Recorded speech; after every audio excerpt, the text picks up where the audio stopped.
Hi everyone. I want to talk to you about what they call the light and the dark side of spirituality. There are apparently two sides. You've got the light side that are always wanting everything to be positive and happy and not wanting to connect to anything dark and no anger and no upset. And then you have the dark side, and the dark side actually are quite the opposite. They want to dive into the shadows. They want to connect in with everything. And I read an article a few months ago about this, and as I was reading it, I hadn't heard about it before. How I got to my age and not heard about it before, no idea, but there you go. And when I was reading it, I suddenly thought, oh my God, I'm at the dark side, most definitely on the dark side. And then it struck me, actually, maybe it's not about light or dark at all. It's actually about that if we dive into the shadows, if we dive into the shadows of our pain and we actually get through that pain and we find out what's going on and where it started and actually connect into what is quite often the inner child in us and be able to help that child, actually then we can be both. We can be the dark and the light. We can connect into our dark, find out what's going on, and because we've been able to do that, then we can connect in with the positivity and the beauty of life. I recently went through a time that a lot of people would see as very negative. I chose to see it as a positive thing, not necessarily because I was kind of like hitching onto the light side, but actually because if I make something into a positive, as in it's a positive for me, then I'm walking the path that I want to walk, which is that of self-enlightenment and is that of self-evolution.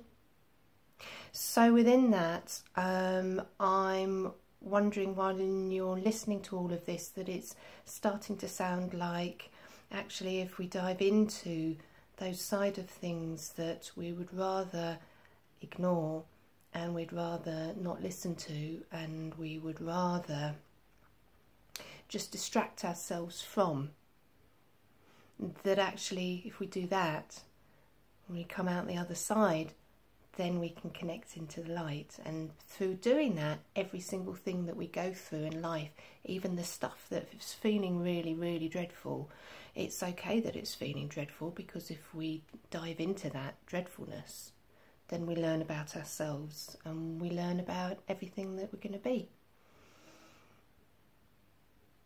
So within that, I wonder if there's a way that you know to dive into that stuff and find out what is easy for you and what is not so easy for you.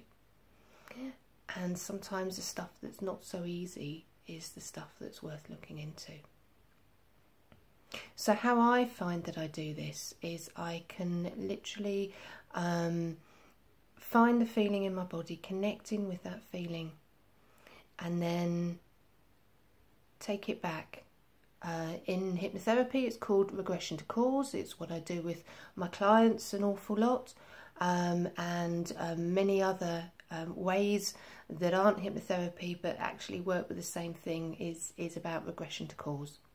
And what we're doing is we're finding what in hypnotherapy we call the initial sensitizing event, the ISE. And when we've found the ISE, there are various different ways that we can do it so that we can start to look at how best to reframe and redirect that belief. Now, this is all sounding maybe something that you need to see a hypnotherapist about, and they can be really helpful, as can a whole load of other coaches and the work that I do. But you can actually start to do a little bit yourself. And once you get the hang of how to use it and what to do, then it can be a really, really wonderful tool to help yourself with stuff. So I'm going to show you a very quick way of how to do it. If you're bored of this already, then switch off and go have a nice time.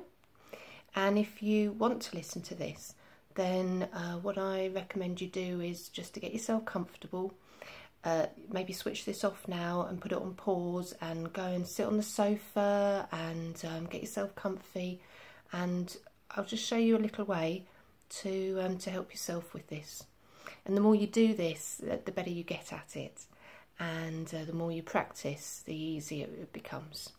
And this is a way that I do for myself, so that if I'm in any kind of emotional discomfort, rather than moving away from that discomfort, I've learned just to dive into it and help it with that.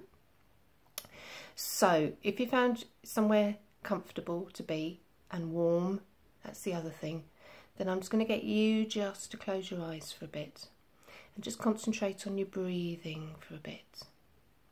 Just making sure that each breath in lasts the same length of time as the last breath in, and each breath out lasts the same length of time as the last breath out. And as you're thinking about your breathing, and as you're just concentrating on that, I wonder if you can also be aware of where you're sitting or lying. Just be aware of your breath and be aware of your body. And when you're being aware of your breath and when you're being aware of your body, just start to feel yourself ease down into comfort and quietness and easiness. And while you're doing that, I want you just to imagine that you're sitting on a hill, sitting on the top of a hill next to an old oak tree, and the sun warm on your face and a gentle breeze on your skin. And as you're sitting there, just imagine yourself easy, calm. And then imagine yourself just thinking about that feeling. Just thinking about the feeling that a few moments ago you might have been thinking, oh, I don't want to feel this, I'm not comfortable here, I want to get rid of this. But instead of getting rid of it, what you're going to be doing is sinking down into it. So just for a minute, just allow yourself to count down from 10 down to 0.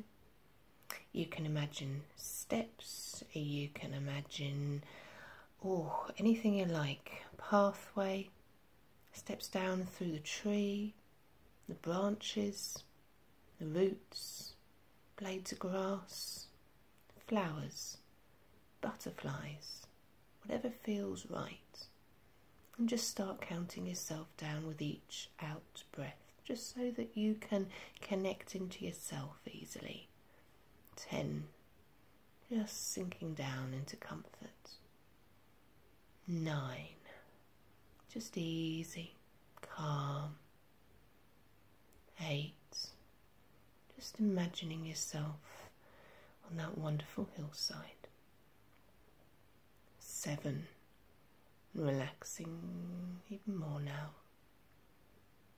6, you're breathing soft and steady.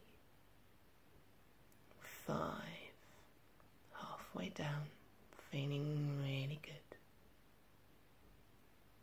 4, easy. 3, heart soft.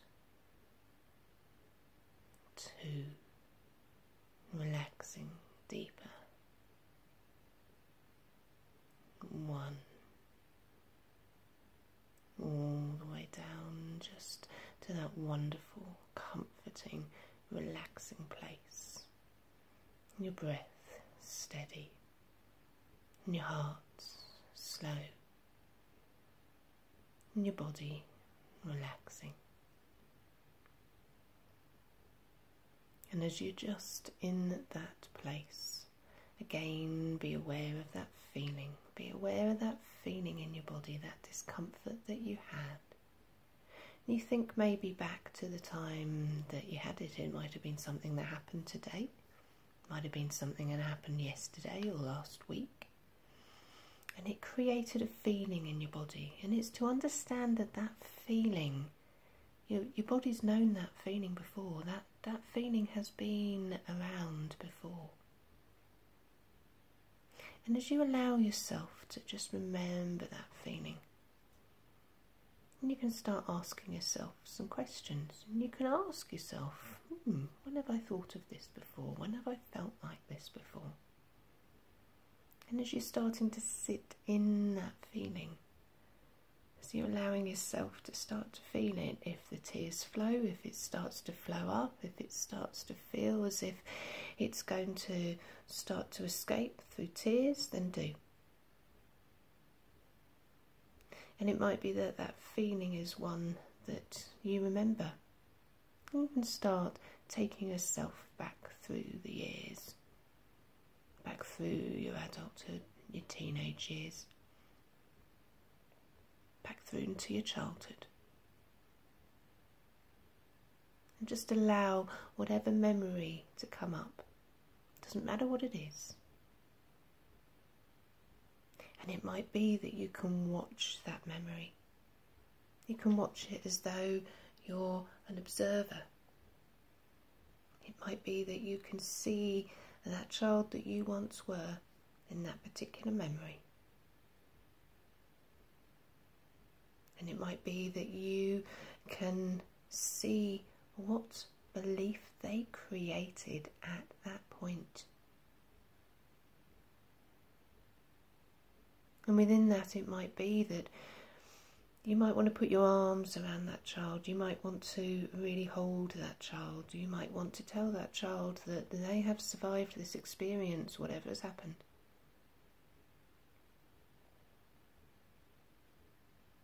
And then within that, you might want to reach into the very core of their being. Find that belief that they created about themselves. And that belief will start with the words, I am. And as you allow that belief to come into your awareness, at this point you have a choice. And it's always your choice. Your choice is, do you want to stay with that feeling, or do you want to start letting it go in a way that is much more than just the words, let it go?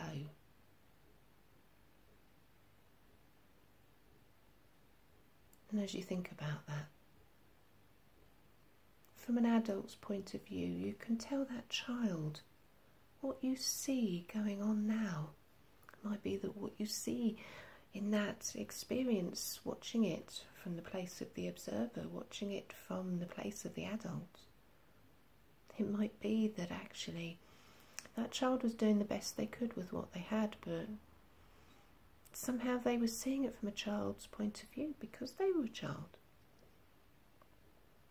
So within that, they created a belief that was somehow a little bit erroneous. It came from a child's point of view. And it might be that you can now see that that point of view was not quite correct. There might have been a belief created about I'm not good enough, or I'm not lovable, or various other things, and in which case, those things, as an adult, if you had a child like that, you would know that that's just not true about them. You would know that they are lovable. You would know that they are good enough. And so put your arms around that child now and explain to them. You can say to them, yeah, that belief, we can let that go now.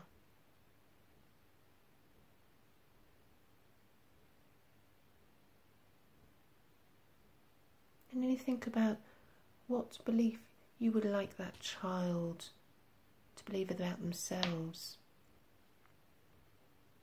It might be that if they didn't think they were good enough, you know they are. You know that they're good enough. You know that if you had a child like that, you would want them to feel good enough. So you tell them everything that you need to tell them right now.